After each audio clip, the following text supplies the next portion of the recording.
I'm going to show you how to split your data up so that it's more useful for you. So when you click on the icon here to create a Google Sheet, you will get something that looks like this. So you'll have lots and lots of data. In this case, over 100 and 108 responses.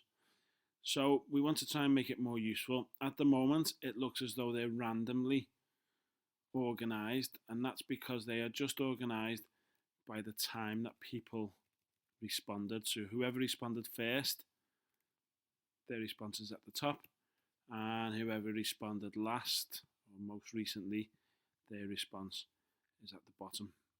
Okay, so these rows on the top, A, B, C, D, each time you hover over those, you'll see these little arrows here, and that lets you organize the rows. So for instance, this row here, B, this column B, if I hover and then press on this arrow, these are what's going to be really useful to you, how to sort the sheet. So if I sort this sheet A to Z, it organizes it alphabetically. So that means all of the 10 to 20s are all grouped together.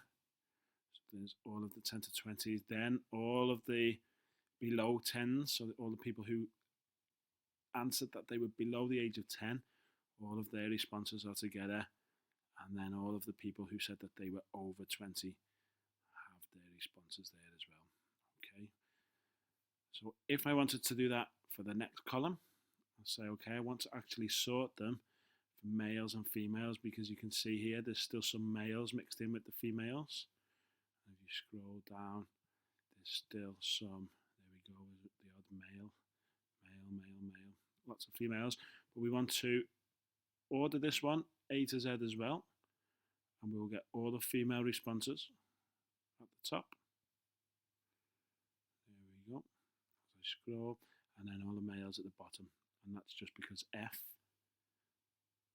is ahead of M in the alphabet, so we've just sorted them. Okay, so this is really useful because it means that you can cut or copy the data and put it on its own spreadsheet, and we'll see why that's useful in a minute. So first of all, I'm going to create a new sheet for the female responses, and I'm going to create a new sheet for the male responses. And all I'm going to do, first of all, I'm going to make sure that I put those titles at the top, because we are going to create some graphs later on. So I'm going to copy and then paste, and the same for the males, copy, paste. And when I scroll up and down, I don't want those titles to disappear, so I'm going to, on the view menu here, I'm going to freeze that one row.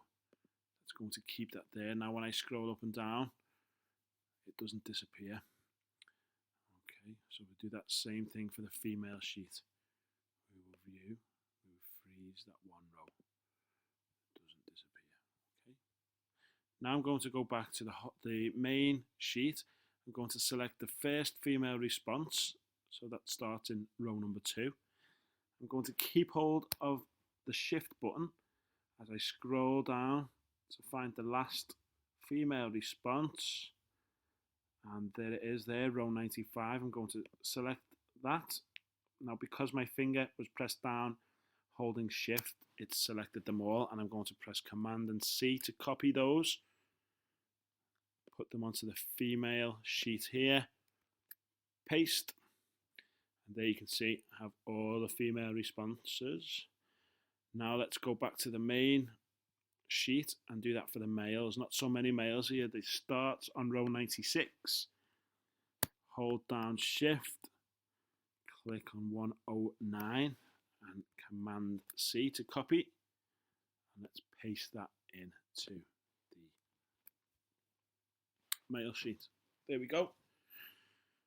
Now pause the video and have a go at that yourself. Now we are going to see why that's useful. If we go back to your summary of results, anytime you have a chart, let's see this one here, do you feel the need to follow the latest trends in fashion? Overall, 75%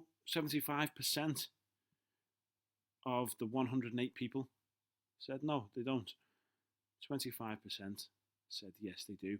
But this chart doesn't tell us how many of those people were women and how many are men. So we can compare this overall chart with how men and how women voted on that question. It's very, very easy to do. I'm going to find the question. Here it is. Do you feel the need? If you can't read these questions, you could always wrap the text so that they appear large like this. Okay. So I'm going to highlight that row. Do you feel the need to follow the latest fashion trends? Now, out of the men, there's not many responses here. You can only see that already see that one person said yes. So we can put the chart in here, insert a chart. You see that button there? And it will give us some recommendations. Customization. We'll just stick with the recommendations. It's the easiest way, I think. So we'll say insert that chart. I wonder why that's not a pie chart. Let's go to the female one and we'll do the same thing. So remember, if you want to wrap the text, you can do that so you can see the questions easier. Do you feel the need to follow the latest fashion trends? I'm going to highlight that column. I'm going to insert a chart. Oh, that's funny, that one does give us a pie chart. So we'll say, okay, insert that pie chart. There we are. Now it's put it in the middle here, but later on, if you wanted to put these all on a different sheet, you could copy the chart and paste it onto another sheet. You can compare, hold on, excuse me, sorry. We can go, let's just go back to the male one and see if we can get a pie chart. We'll delete that and we'll try again. Highlight, insert chart. No, it's not letting us. Maybe if we do it custom. Oh, maybe custom. Here we go. Pie chart. So there we insert the pie chart. There we go. Now, what that does, it lets you say, okay, this was the male response. 92.9% no, 7% yes. This was the female response. So slightly more said yes. And that's slightly different to your overall chart. So if you wanted to, you could separate those into male, female, and overall to help you go deeper with your analysis of the data. And if you wanted to, you could compare how the over 20s answered, how the you could make separate sheets for the 10 to 20 ages and see how they answered. The below the 10s and over 20s as well. So you could have a lot of different sheets at the bottom here to compare and contrast. And you don't have to do it just with that one question. You can do it with any questions that have these charts in your response section here. So I hope that's helpful for you.